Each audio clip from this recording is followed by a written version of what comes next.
Parry Talks. Hey. 2021, episode 2 of 2021, episode 41 or 40. I'm not sure. I don't know what the hell's going on here. I don't organise any of this. I got to ask my team. Just kidding. Just me. Welcome back. Thanks for tuning in. Last week we had a bit of a different angle with Ian on. Feedback from that episode was so good. Really appreciate everyone listening to that.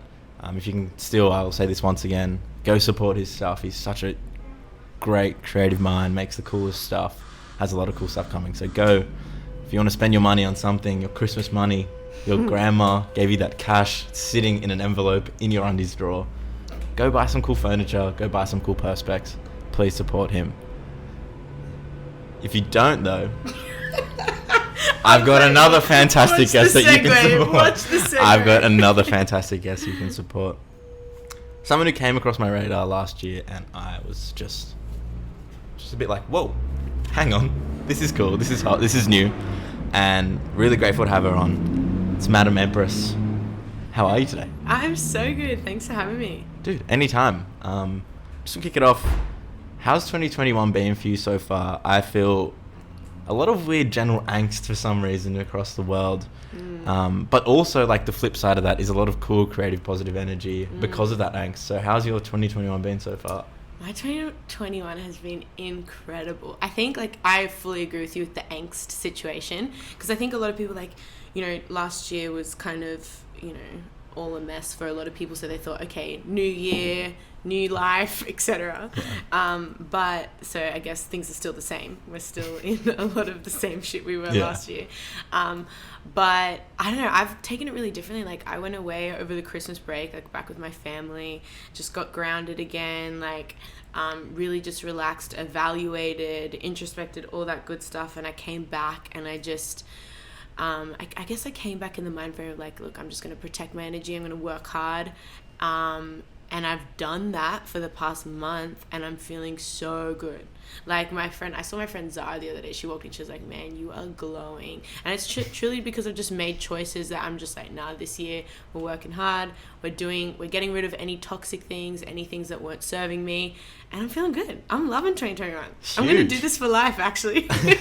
I'm going to just do what I should. Like, no, I feel that. I think reflection, especially in youth, is like, because, like, COVID aside, and even now, like, life, I feel like there's a lot of pressure, I think, on creative people to just be like, go. But taking that time, that pause to reflect, I think, is a super important thing. Oh, 100%. Like, it was so good. And, like, my family, they don't live in Sydney, so I hadn't seen them for like 5 months, and I'm very close with my family. I have 2 sisters as well, and Sydney's beautiful, but shit, it's crazy. Like, it's a lot. Like, everyone's hustling, there's always movement, there's energies, it's a lot, and that's why things happen here, because of it. But it can be very overwhelming, and so going home was the best thing for me, and I was able to just be grounded and take that time, and just, you know, you always get grounded when you're with your family or really close friends, so it was really nice. How was it? Because I sort of did the same thing where I just, like, left the face of the earth for a bit. How was it hitting, like, coming back into Sydney? How was the transition chill for you, or was it like, whoa, this is a bit intense? Because I came back and then, like, next morning, bang, you're at work. Yeah. Like, I actually was supposed to come back, and then I delayed it, because when I'm here, I'm working all the time. That's why I moved here. That's why I changed my entire life. Yeah. Really, literally did a 360 of my entire life. So when I'm here, I'm working. Yeah. So, but I love it, because dope opportunities, and, like, I get to do this, so no complaining. Working is fun. Yeah. Speaking of working, you have been extremely busy. Locking Eyes came out last week. Just to dive straight in. No, cut the small talk, Parry. Come on. Came out last week. It's super sensual, super intimate. I love it. When did you begin writing that song? Where did that song come from? What headspace were you in when you wrote it? Okay, so I actually love the story of how this song formed. And I love this song. So it's crazy. So I had been planning my project for years. So I have a lot of songs in the bank, but the ones that I've released have been both ones that I've written quite recently. So the same thing happened with Locking Eyes. I don't know if I'm allowed to say this on podcast, but we were just smoking one time with my friend. That's fine. Okay, cool. I don't know. And then we were just like talking, and like I had just recently met her when I came to Sydney. And I don't know if you've ever met someone where your energy just connects and you get along like crazy. Yeah. And we just had such a great bond, and I've had conversations with her that I've never had before. Like we were able to just talk really deeply, and it was just really beautiful. And we were trying to explain, like, just between the two of us, we were like, what is this? Like, it's really cool. And then we both kind of were like, locking eyes, like, we will be locking eyes. And like, I don't know if when you're high and you say a thing, you think it's the best idea in the world. And we were like, whoa, we were like, that's crazy. Just rounds of applause. We were like, that's sick. And then we spoke about it more and more, and I said, I love that phrase, because when she said it, I was like, it sounds like a lyric. And I was like, I love it because it's only we, so it's personal, but locking, that is the key in it, because you're not just seeing someone's eyes, you're intertwining like energy through like looking at each other. And I was like, I love that. And so I always explain it like, you could be in the room full of 50 people and you could be vibing with every single one of them, but only we will be locking eyes. And I love it. It's so good. It's so sexy. And then from that, literally, that was on a Saturday, I think. And then I had a session with the Corky boys, and I walked in, and I was sick of producers giving me R&B beats. I was so over it. I walked in, I was like, give me something fresh. I want something fun that you want to dance to, that's sexy. And then they were like, oi, here's a ballet beat. And I was like, this is sick. Yeah. And literally we wrote the song that day. Came in the next week, my other best friend, Jordan, jumped in the studio, helped me with the second verse, and the song was done within like, I think... Yeah, even that vocal take, that was the first vocal take. We didn't go back. Yeah, like the end, it was crazy. Like when we wrote the song, I remember Dom, the producer, was there, Boy Soda. There was just so many people buzzing in Bodega that day as well, and they all came in and they started clapping on the track. So the energy, like sometimes when you write a song, like you just have to capture it there and then, because you're never going to get that again. And we tried that, because I'm a perfectionist. I was like, I can do the vocal better, let me go in again. I went in and it just wasn't happening because the energy wasn't the same.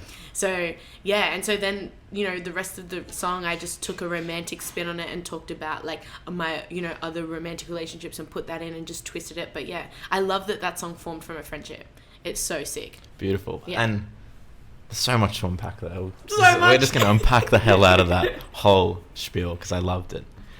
I feel like that's like that locking eyes, like what you're talking about, that concept. I love that it can happen with a person regardless of like time or like how long, because so many people are attached to these friendships and the only reason they're still attached to them is because we've been friends for so long, or like we've just been like, this is just the way we live because we've coexisted for so long. Whereas finding a new friendship or relationship or anything where you automatically have that like that that energy is so beautiful, but also it's like it just proves to people like you don't have to be in these complacent like toxic relationships, like because there are people out there you can connect with straight away. 100%. And so many people are scared to be friends with people because it's like it's going to take so much time to like make a new friend and get to the point that I am at with this other friend. That and so what, that's the best part about friendship, is getting to know. Like I feel like if you reach a point where you feel like you're not learning something about somebody, even like friends I've had for years and years, like I'm talking 20 years, I'm still learning stuff about them. Exactly. They're interesting people. If you got friends that you've like learned everything about, then get some more friends, because that's boring as fuck. Exactly. It's the complacency thing, I think, in so many relationships that just like ruins them. But the sound of it, and it's like just got that like, it's almost got like a naturey sort of like, because the percussion is just like so raw. There's no, and like that's one of my favorite things about the track. There's no real ambiguity to it. Like it's so direct, which sort of matches the sentiment of it, I guess. So it's like, so it makes sense that you did write it, where it's like, I'm just gonna pour my heart out here. Literally. Do you think that more often or not when you write songs, it does come from that like? Because you did say you're a perfectionist as well, so I'd like to see how you navigate it. Where it's like, do you think the majority of the songs that you write do come from like just like, bang, I'm just gonna hop in and just write this out, or are some of your other songs that may be becoming a bit more meticulous in their creation and their writing? And so I definitely, obviously as you write, your songs get better and better. Like the more you do something, the better it's going to be. So something that, I find that I'm really good at is melodies. Like I'll be able to jump in and do whatever works. But what I've been doing over the past like 8 months is I've been editing my own work.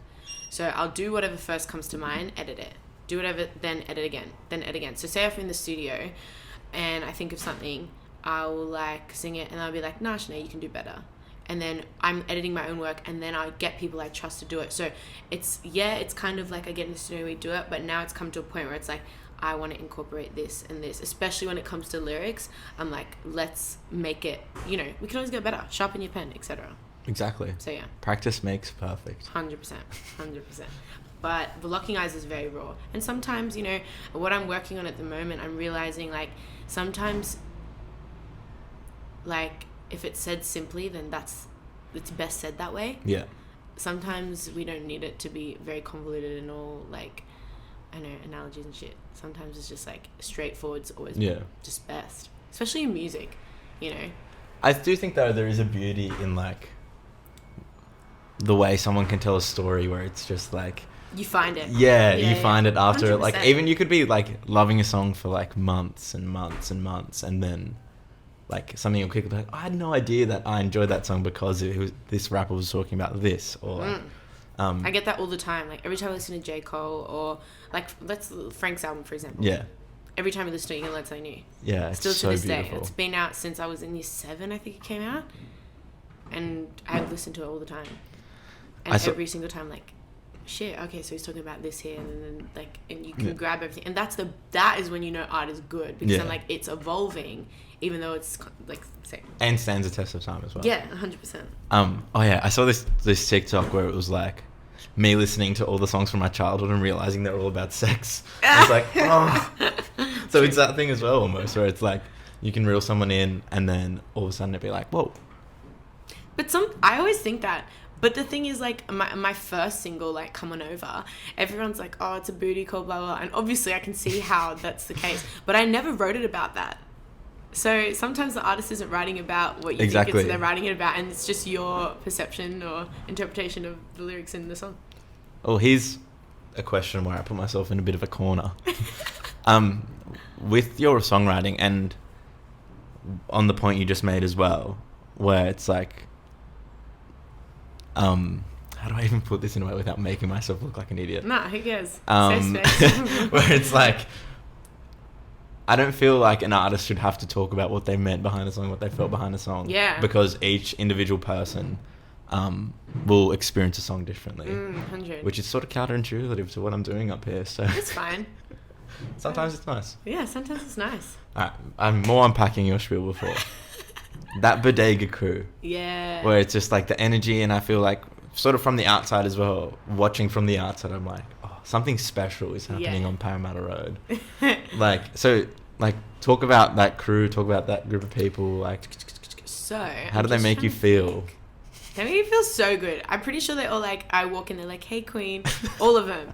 Like, they're so lovely. They literally hype me up. And like, not just them, but the extensions of them. So when I say family, like, I mean it. It's crazy. Yeah. I haven't been here for very long. I literally moved here. It's not even been 6 months, I don't think. So I've been here for a short amount of time. So to have a relationship like that and people who are backing me so strongly is crazy. But I originally just got put in a random session with Corky, so Tom and Peter. And we ended up making 2 tracks, but I didn't end up using them, but the vibes were good. Like, I remember we spent most of the session talking. So like, if I'm going into a session with someone new, probably we're just gonna like, have Jay talk and that's it. The music is probably minimal, but it's really important to me that we have a good relationship, because then we can make 5 songs. And then the second session I got, and then we made Locking Eyes. Exactly. But I'm always there. I'm always at bodega doing something. Well, technically I invited you here so we could write music, and now we're doing a podcast. I think it's so underrated. Not so much, don't worry about sonically, having a peer group and a friendship group sort of in that creative space, with like, where you can sort of see like, oh, Madam Empress is sort of like in that world with Leah or Boy Soda, but not like sonically, not to pigeonhole you guys sonically as a group, but as like friends as well. So it probably is nice having like a friendship circle that's 100%. Sort of like in that same level of like excitement and energy and aura. Something that's really that I really value, because obviously I work with a lot of different people. I don't just work with Bodega, but something that I really love and why I'll always go back there is because they have really set a tone for supporting one another, and they do that even with the Tasker and the studio that they have as well in Marrickville. Like the Inner West, I feel in that section has really just come together, and they're like, hey, we're not going to actually like, we're just going to work together. Your win is my win. And they practice what they preach. Like if you ever sit down and talk to, particularly Peter, he likes to talk, he'll say the same thing. Yeah. So they've definitely like, they've got the integrity. Like it's definitely there. Next episode. Get him on. Like Peter's a G. He would be so good at this. Yeah. I think like we all follow each other and stuff. You know, we've got that connect. Plug. Yeah, because making music can be a lonely thing. I think it can be a lonely world out there for creative people. So it's nice. Wow. I know I talk a lot. No, I love it. It's good. It's like, oh, I asked for a podcast guest. It's like, what do you want them to do? Talk. I can just go on tangents, so just should be Madam Empress talks.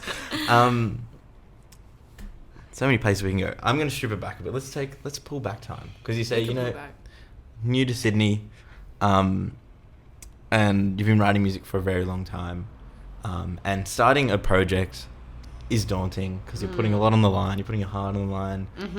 And you spoke about as well 360ing your entire life. Yeah. I'd love to dig into that if you don't mind. Oh my god, yes. I love this. So like, when did you start writing? Actually, no, let's go all the way back. I read in your little bio, because your story is super interesting. You grew up between Australia and South Africa. Yeah. What was that process like? Like, how was it coming back to Australia? How was it going back and forth? Was it exhausting, or do you feel like you matured a lot and learned a lot through that process? Well, I was born here, and I didn't go back and forth as much as we probably would have liked, but my grandma would come over here for long periods of time. But I think more so it wasn't like physically going back and forth. It was more like I grew up between two, you know, cultures, so to speak. So like any immigrant kid, I guess. My parents are first generation. Like they literally left the apartheid and came here. So identity, all that shit. As a kid, you know, it happens. But my parents are super musical, and so it's in my culture, and so I guess I've always done music. Yeah. And did finding music sort of help you find your identity between the two worlds, or do you think that came just like later as a... So something about me is I just do a lot of things. Yeah. Like I just really, music wasn't really like, I know a lot of artists or like people's stories like, my anchor. It was my anchor. Like I found it. Found like, myself. Like, yeah, music, it's always been and always was. And I think that for a long time, that's why I took it for granted. But I do other stuff that I guess was my anchor, so to speak. So not really. I mean, I love it deeply, obviously, but it's not, my self-worth is definitely, and self-identity isn't found in music. That's good though. That's a positive thing to do, because like, obviously you love music and it's like a nice special thing, but at the same time, it's like you want to be a holistic human being, because when you are a holistic human being, it makes the music more interesting. Literally. Instead of just being like, yeah, like every day it's all you think about, because that's what musicians do, right? Yeah. I don't know. I was even thinking about this the other day. I've been writing songs since I probably was 7. I remember the first song I wrote, it was like... Come On Over? Can you imagine? 7-year-old writing that? Yeah. I did not mean it like that. Okay. No, I wrote, it was like this cheesy song about love in the world, and I remember it because I wrote it, and my friends at the time, I would like, in the car, I was like, guys, I wrote a song, and I sang it for them, and like, I remember, and then when I did like music lessons, like piano and singing and stuff, my teacher would be like, you need to write. My whole life, everyone's been supportive of everything I've done, but one thing that's been consistent is, Sinead, what are you doing? You should be doing music. You should be doing music. Like, you've got this thing. You've got to do it. And when someone tells me to do something, I'm pretty sure I'm like going to be like, no, I can make my own decisions. Yeah, exactly. And so I think that's for also a part of the big reason. Like, for a really long time, I was like, everyone's like, you know, you got to do it. Like, every single one of my teachers from school, like my family, like, you know, you got to do it. And I just never did it until now, because it had to be something that I would come to on my own. Yeah. You know? What do you think triggered that? I went traveling. Yeah, it's so lame. I hate No, it. it's fine. But no, it was a bit of that, a bit of this. So I finished my first degree, and then I was like, okay, cool. So I've done the whole academic thing because I'm an academic and I love studying. And Thank you. We're the same. Yeah. Where it's like, I'll have all this shit going on, but it's like, oh, yeah. yes, I've got my tube. Literally. So I finished my degree, and at the same time I finished a long-term relationship that I was in, which all plays a part in it. So Yeah. finished my degree, not finished, that sounds so bad. Ended that part of my life. No, like, pause here. I feel like ending, like, finishing, I think is a good term for relationships and stuff, because like they're done. Like, they get to a point where they naturally fizzle out. It's not like it's not negative. ending feels super negative, but also it feels like it's just one person being like, no, we're done. Yeah. But like, relationships are finite and people need to understand that. Exactly. So they finish. It finished. Actually, yeah. You know what? We're going to use that from now on in. It was finished. The relationship was finished. Please continue. Sorry to interrupt. No, that's fine. Uni was finished. And then I was just like, cool. I had spent... So I did a psych degree. And then I'd spent the past 3 years trying to get into medicine or dentistry. So if you know anything about getting into those degrees, it's so hard. It's so hard, especially I come from a background where I didn't really do science or math, and here I am trying to sit the freaking GAMSAT trying to get into these degrees. So I tried 2 times, and then on the last time I got accepted. So I was like, cool, I'm going to give my life away and do dentistry, because that's essentially what you've got to do when studying a degree like that. So I was like, look, we're about to have beef soon, but I'll let you finish, then we'll beef. And then, so I was like, look, I'm just in trouble. So I went over to the UK, and oh my goodness, I was going to move there. If COVID didn't happen, I wouldn't be here, 100%. So I was there, and I was like, yo, there is something about this place. In terms of creativity, in terms of buzz, everyone's hustling. So automatically, your energy, you're already working harder. Whether you're actually like doing a 9-to-5 job or not, you're going. But something that I loved is every single corner that you look in, especially in London, people are pursuing their creative passions. They're painting, they're dancing, they're singing, they're this, they're that, whether they're crap or not. And they're just going in with their full chest, like they have nothing to lose. And it hit me in the face. And then I remember, I'm a bit of an art freak. So when I travel, I was just like going to all these different museums and galleries. And I remember seeing this one thing, and it was like, creativity takes courage. And I was like, Shanae, like, you say that you're this strong woman and that you're brave and blah blah, which all these things I am, but I was like, courage hits different. Courage is something that you are vulnerable in and that you follow through. And I just realized that, like, I've been scared for what reason, I had no idea, but it was just like, you're 22 years old at the time, so I was just like, just do it. Like, just do it. And the thing is with me, when I say I'm going to do something, I'm going to do it. I'm going to do it so well, best of my ability. And then I literally got back from traveling, and within a month I had, like, we were going. It's crazy. And now That's I'm here. beautiful. Yeah. We're going to get back serious again, but I do want to take a tangent here.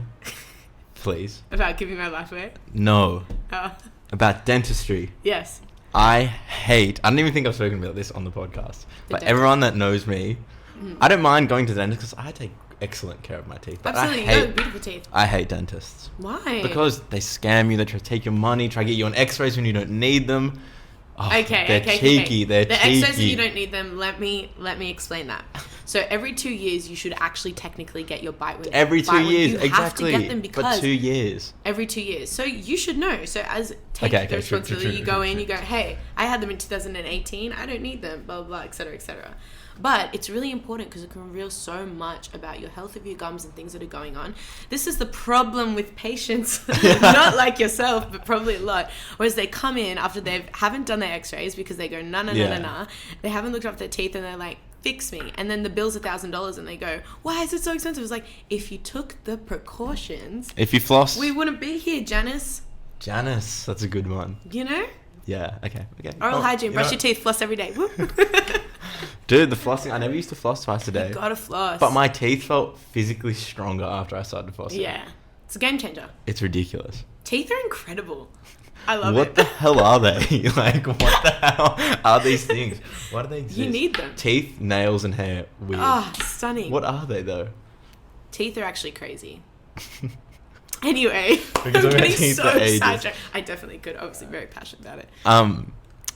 That's super, yeah, and you spoke about courage. I think that's super courageous. So many people, and like, it's easy to get sucked into that natural pathway of uni and like, oh yeah, like, I'm good at this. I sort of don't mind it. Yeah. I sort of really enjoy it. Yeah. I may as well just keep doing this and just like suppressing. Yeah. And just suppressing, and I've definitely felt that. So, good on you. Thanks. For, taking it on. We did it. So, doing it. Obviously you came back to Australia, couldn't move to London. So you moved to Sydney. Am I reading that right? Yeah, so look, I've had like a big love-hate relationship with like Australia, I guess in general. But, I am like a young black female, and I knew that like, I gotta be careful. I knew that like, say for example, I put out a track in the UK, they don't have to digest me because they already accept me. They already listen to my music. They already see my face. Exactly. It's happening. Whereas here, there are barriers. And, I am not discrediting the women that have gone before me, like Kate and Sampa, that have broken so many barriers, and all the other female artists that are coming through on the ground. We're killing it. Yeah. Like, we're making movements. But I literally was in a mind frame where I was like, why the hell would I need to like teach you to be able to digest what my art and put it out, and not even my art, just who I am as a person. So I was going to bounce and I was going to do my music over there. That was my plan. And it makes a lot of sense. Yeah, what it did to me, it does kind of still, and even now, people don't back you or back it. It's just how it is for now. And so I was kind of a bit salty, but then COVID happened, and like I said, when I say I'm going to do something, I'm going to do it. So I just had to find a way, and oh my goodness, I'm so glad that I'm here. Like, I would not have the team that I have. I would not be doing what I'm doing. I probably wouldn't have music out. It would not be what it is today. So, it's crazy. Because I was so close to, I could have missed this boat that I'm on now by like that much if COVID didn't happen. And the best thing about London and that energy and that aura, it's not going anywhere. Oh, 100%. Exactly. And like, people always talk about like dominating your backyard before, you focus on overseas and all that sort of strategy stuff. But at the same time, it's like, it's a big world out there, and it can be quite daunting and frightening. For real. So like, finding your community here is probably super special. Yeah, it's so special. Like, I'm so thankful that things happened the way they did, because it's just crazy. I say it all the time to my team, or like even my friends. I'll be sitting, even here with you, I'll be sitting talking to this person, I'll be doing this, and I'm like, guys, I was like, 8 months ago, I thought I was going to drop my demo track on SoundCloud just to make my mom happy. Like, when I say I was just doing music for myself because I just, felt like I really needed to do it and put it out there, it truly was. It wasn't supposed to be what it is. And the project is just growing and growing and growing, and things are coming to it. And I'm just sitting here, not even me now. Now my team were like, holy shit, like, what is happening? It's crazy. So great. All good things. Yeah. One thing I sort of want to hone in on, without talking too much shit about some people, is that people see, faces like yourself or faces like Leah, and automatically pigeonhole into R&B. Yeah. And it's like, these songs aren't R&B. Don't even start me. Yeah. Okay. Well, actually, sorry. One time, I don't know if, one time. We have some... Like, I trust the Parry Talk audience that... Yeah, it's fine. Like, because we have some pretty radical... We've spoken about some pretty radical views about... Yeah. Fuck this, stuff. No, it's cooked. It's so, like, the audience and I'm fully on the same page if you want to talk... If you want to get your shit off. Yeah, nah. Even not, though. It's not even like this is like an undercover secret within the Australian music industry that we're trying to find. It's like... point blank in our faces, like, big radios and people that host our music still don't have categories for us. They don't know where to place us. And then when someone drops a track that is maybe indie rock, but because they look like Leah Knight, they comment going, oh my goodness, you sound like Summer Walker. Yeah. Bitch, are you kidding me? So there's definitely, I was actually having a dope conversation with Tom and Peter in our last session, and they were like, I walk into sessions and they'll automatically give me like a beat that they think I would sing just based off what I look like, rather than being like, hey, what's up, let's go, So there's little things, but and just like trying to get caught up on it because whatever. Do you know what I mean? Exactly. Still, this is the thing. I say this to like people like Leah and like Naz and all the time, I'm always like, people will say and whatever, they're gonna have their ideas about us and their ceilings, but like we're still going to be doing the most. Exactly. Like we're literally still going to blow you away every time because it's just what we do. Because underestimate. Exactly. It's irrelevant. Lovely. Going back to London. Yes. Let's go back. And no, I'm going to go back to London and I'm going to segue very nicely. Okay, I'm so ready for this. Audience, be ready for this shit. So London, I find it super, super interesting, and like, I might be jumping over. I don't even know what the saying is. Jumping over a couple bridges, like jumping to conclusions. Yeah, there we go. Wow. Tuesday morning. Oh jumping my god! Bridges? How did I not get that? How did I not get that? She can jump bridges. I'm impressed. Anyway. So London, I love that you were so inspired by London, like London, you know, crazy energy, and then your first release was Coming Over Part 2. Which is just like the most blatant, just like UKG, throw the wrist over, like track. Why did you choose that track to come first? Why did it going Part 2 before Part 1 make sort of more sense for you? So, and was the London connection have anything to do with that? This is actually the perfect segue because listen, I'm going to tie it back to just what we spoke about, right? Listen. So back to the notion of people have these preconceived ideas based on what I look like. They can assume what I'm going to sound like. People were expecting Coming Over Part 1. True. So we thought, why not fuck it up? Sorry, I'm kissing. No, that's fine. That's the first time you saw. Okay. I said, why not just put out the garage mix first? And I really like, so the music that I listen to personally, a lot of the artists from the UK, I'm just like very into that scene. I love. Name them. What? Name them. Who are you listening to? Who you messing right with? now? Oh, actually, I'm going to go on my phone. Because Jeez my Louise. friend showed me this dope artist the other day, and I've been listening to her on repeat. My friend Misky, shout out Misky. Her name is Erica. Badu. No. No, wait. She's so dope. It's crazy. While you get that Erica DeCassia. Oh, yes. Yeah. She's not from the UK, I don't think. I don't know where she's from. Let's have a look. She don't say. Because, like, I'm a Claro stan.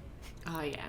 And Claro got us in an interview. Oh, like, who would you like to work with? And she goes, this Erica girl, she's so cool. Yeah. And I was like, damn, that's sick. And then I dove in. Yeah, she's incredible. So I've been rinsing her a lot. But I generally like get obsessed with an artist. I'll rinse all their music and then move. Yeah. I don't really, Anyway, what was I saying? The garage mix. So then when I was in the studio with Will, he like made a joke and was like, hey, we should put this beat on it. And I looked at him and I was like, bruh.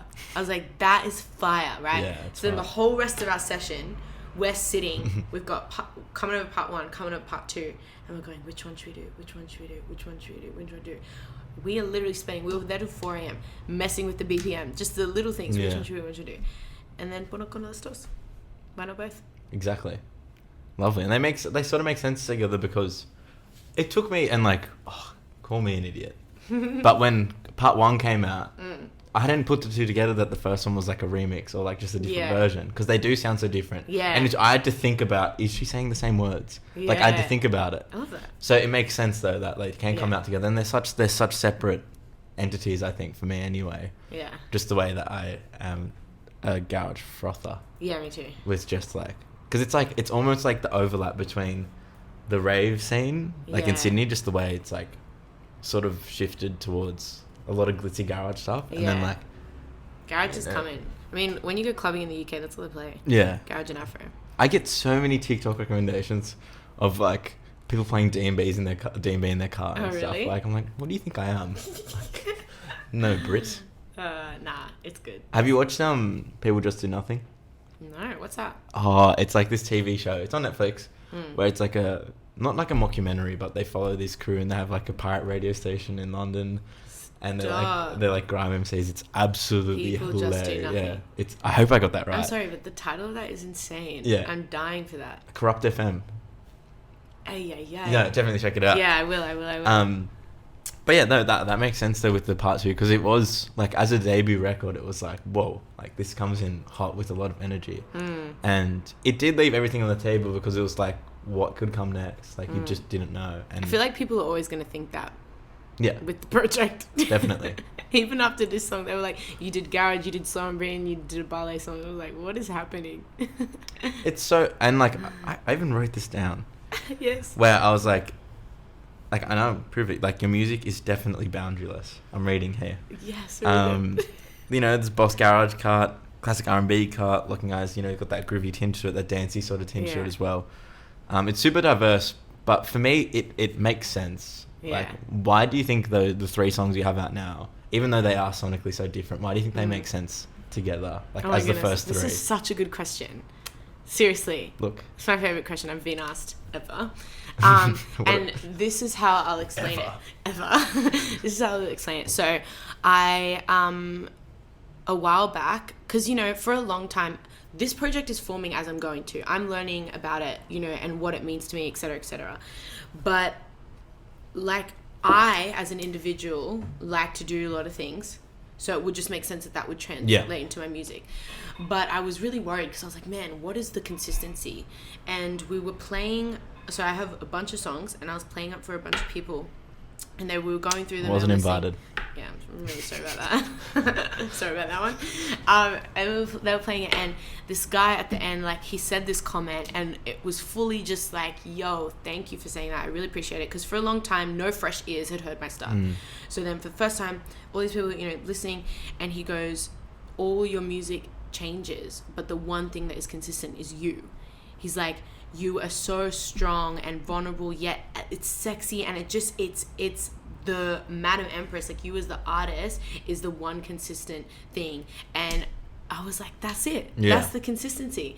So as far as music goes, whatever I feel like making, I'm gonna make, and it'll make sense, and it will always make sense because I'm just gonna be true to who I am, and it's always gonna be real. Yeah, I feel that's a testament to your honesty as well. Yeah, I'm pretty honest. Yeah, which is important. Like, for that bridge to be up, because you can see when artists, like, you can see when Drake, like, hops on a trend and like, you know, because there's a dishonesty about it because well, but I'm opening up too much. I love Drake though.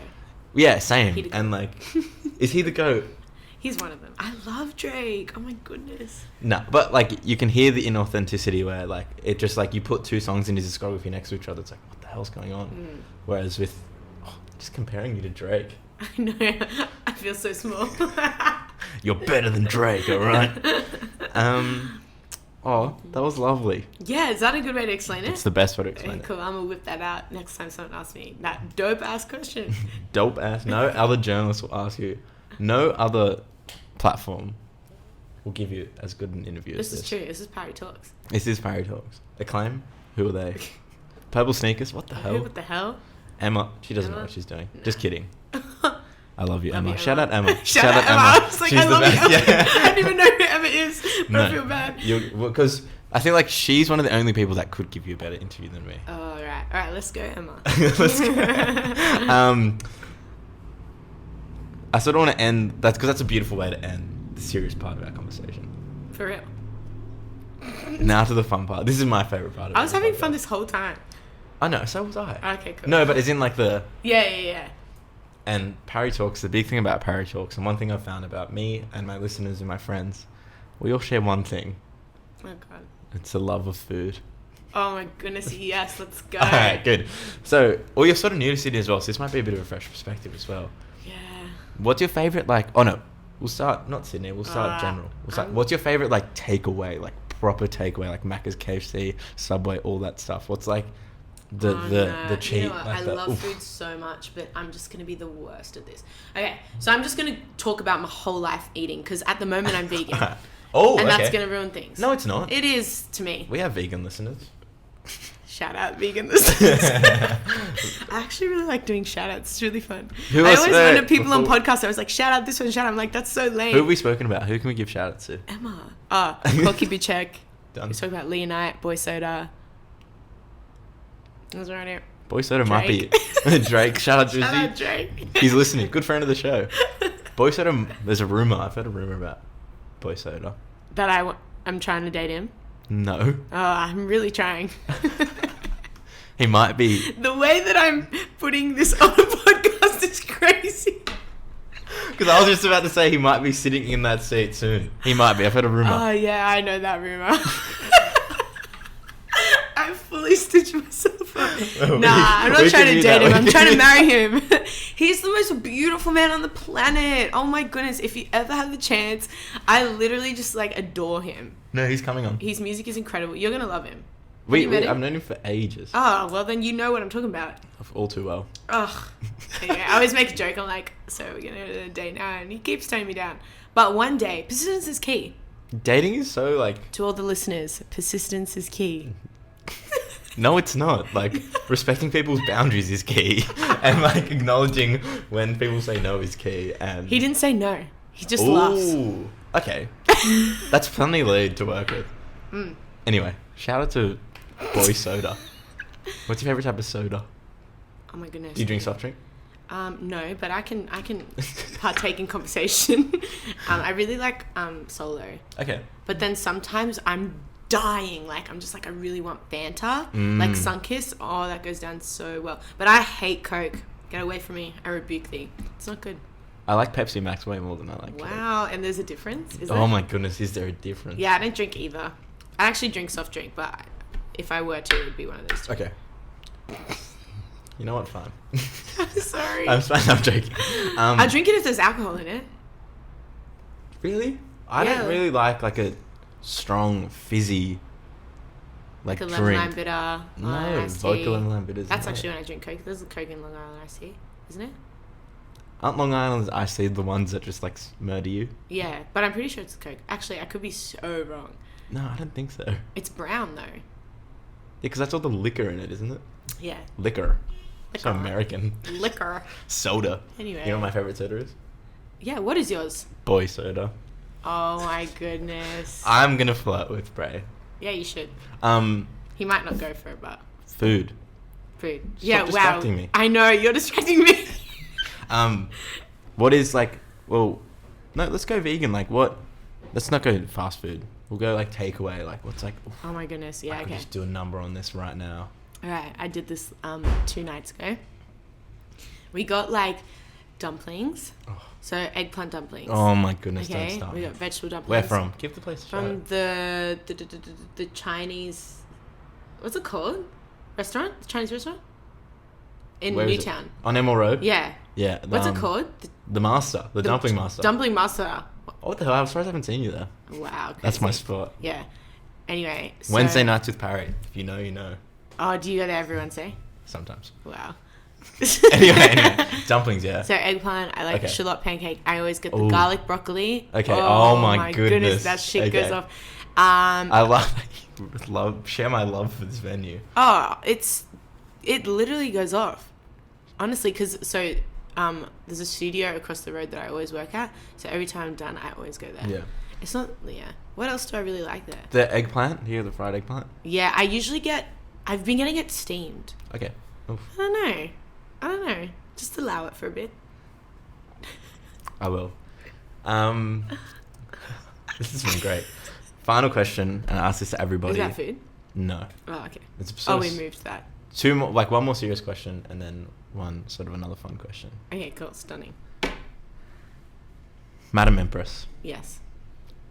how do you measure success? Not so much, you know, not like oh, I want to sell this many records and be in this venue in 6 months, but like, what do you want the Madam Empress project to achieve for someone listening to you? It's loaded. Wow.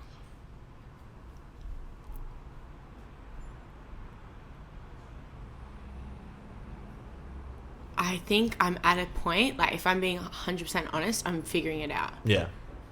Yeah, I'm figuring it out. I'm really, like, particularly this, like, my art and what I'm doing, I'm really, like, just leaning into it and following what the project is, you know, doing. And, yeah, I'm figuring it out. Measuring success. That's a good way to answer it, though. Yeah, I think I'm figuring it out. I mean, I would say that I'm already successful because I'm doing it. Yeah. Do you know what I mean? For me, success isn't measured on, like, you know, items. I've just never been that way. or an amount. I definitely am in a goal. It's really contradicting though, because I'm very goal oriented. Yeah. So I'm just like, I got to do this, but it doesn't make me any successful than if I didn't do those. I know what you mean. But yeah, I guess I'm really figuring it out. Like, honestly, this project is a baby, and it's growing so fast. So I'm learning. We'll get there. Nice. But yeah, I feel like as long as I'm just keeping it 100, always, then it's successful. It's a great way to put it. Yeah.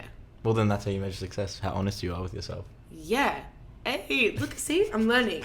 See what I mean? But it's honestly, these conversations that I have every single day when I'm talking about this and I'm in this, I'm just like learning more and more things. And yeah, 100%. You've come to the right place. Parry talks. Parry listens. Parry counsels. He does it all, everyone. Counsels. And final question, a bit more fun. And we've sort of already hinted at people. Who should I have on Parry Talks? Who needs their story told? Who do you think would be great at this? Obviously, Boy Soda. Yeah. You know what, though? Let me tell you. I love a lot of artists, and I'll appreciate their music. But when I meet them and they're just the best person, oh my goodness, it's the best. Yeah. I absolutely love it. And now I'm going to segue and think of people that you should get on, blah, blah, blah. We've named a couple of people. Yeah, Boy like definitely Boy Soda. And you should get like some producers on, like the Corky Checklist. They're great. They love to have a good joke. And honestly, like something that I love about them is we can flow really easily between like laughing and then like having like really great life conversations. But yeah, anyone. That's the answer. Yeah, get them on. Parry Talks, Madam Empress. You. Keep it locked. Thank you for listening. Please, if you've listened this far, you're probably a big fan of Parry Talks. We have huge announcements coming soon, like the biggest thing that Parry Talks ever worked on. What? It's huge. If you listen this far, you are obviously engaged with Parry Talks. But yeah, just keep an eye out, please. Be ready to share the shit out of this thing. Be ready to give me all of your money. Be ready for it, because we have something massive coming. Really? Yes, we do. That's crazy. I'm excited. I'll tell you in a second. Yeah. I just haven't announced it yet. Yeah, thanks so much for listening. Thank you so much for coming on. No worries. Thank you so much for having me. This has been so sick. Woo! I really appreciate it.